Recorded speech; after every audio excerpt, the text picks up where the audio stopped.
and no. I think whether youth are getting involved in politics or not, quite multifactorial. Youth getting into politics or not will really depend on a few factors. One is, of course, upbringing. Second, peer group, school, colleges, universities. Third, personal interest or disinterest. Fourth, what do they see out there in the real world of politics? Whether it is enticing, whether it is nauseating. But racial politics is only one of the various factors. But racial politics per se is certainly affecting many a group as perceived by the youth, especially the current youth that are more discerning. Even youth, when you define youth, it's not monolithic, it's not homogeneous. There is a spectrum of them, from the most pathetically apathetic to the one who are really student leaders in universities.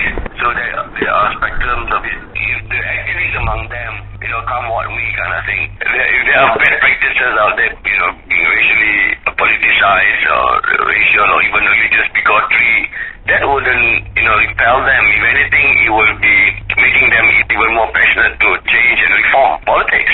So I don't think, as for this group, regardless, irrespective, they will be doggedly, struggling on. Okay, that is the first group. The more enlightened yet not wanting to involve in student politics would be, I would say, that's the first group on the extreme right lah. I mean, at the extreme of the pendulum, the activists. Then you have the majority, silent majority kind of thing in the middle. They are, I would say, they will be the most affected lah.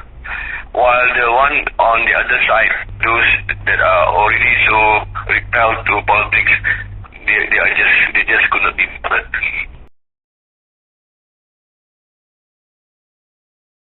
Why?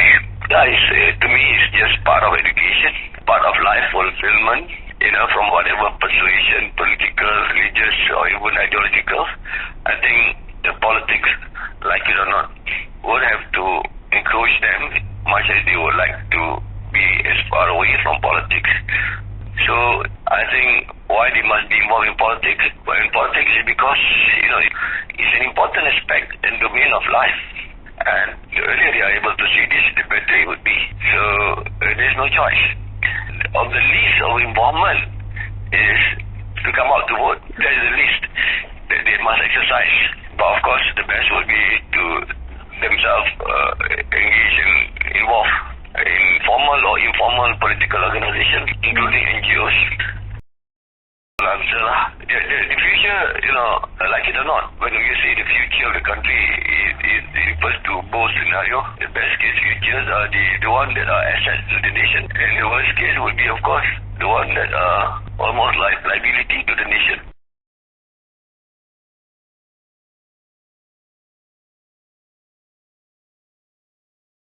The surest way of getting youth to be involved in politics, to tell you the truth, in my perspective, is to get the best of politicians out to the fore. Politics must be seen and perceived by the youth as, very positive, exciting. It may be a zero-sum politics, but it's not destructive, away from being too racial and too encumbered by religious bigots and bigotry. So, when there are good things, like anything else, di mana ada gula di situ akan ada semut. You will themselves automatically attract youth, good elements, good people. So to me, there's no shortcut to it. You can't force them to like politics if politics doesn't present anything exciting, noble to them. So the best way to get them to be involved in politics is to make politics worthwhile involving. There's the respect to the political actors and the political players and the government. We want to get good brains, Now we are seeing good talents and good brains coming into politics. That will be, among other things, because they had enough of all these jokers, within the leadership of the country and ruling the country. People like me had a calling to be involved in politics. Otherwise, I was staying in university and become professor and do my kind of thing in the ivory tower. But I'm involved in politics because I had a calling to make sure that this country will survive and move on. And I believe that once the politics is more than healthy and vibrant. I believe that we are now attracting better minds, better brains. The best brain to me should be in politics, not in rocket science, not in labs. I'm a toxicologist. I shouldn't be stuck in labs or in the ivory tower. The best brain should be in politics. That's what Singapore is doing. They hate hunt for good minds, good brains. So the best qualified, the best brain in all fields should be in politics.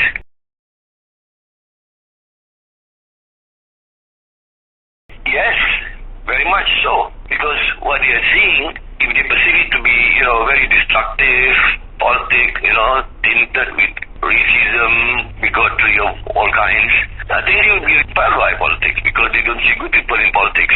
But, some people they admire, become their icons. Why people like entertainment? Because they are icons in the entertainment world. But in politics you must have that as well. Not just the Prime Minister, or not just the number one, but as well a pool of leaders, that makes the politics look like a very noble profession. The good people must be in politics eventually. They can be academics for a while, they can be in the legal practice for a while, they can be, wherever, finance, economics, whatever. Yeah. But then eventually at more mature age, they should be in politics. Not in the 20s, I quite dislike too early, because they will burn out, the Chinese politicians, you see them in China, 80s, 90s, they become premier, because you have wisdom. Politics is just not about having a fast brain, a fast CPU. Politics is about being wise.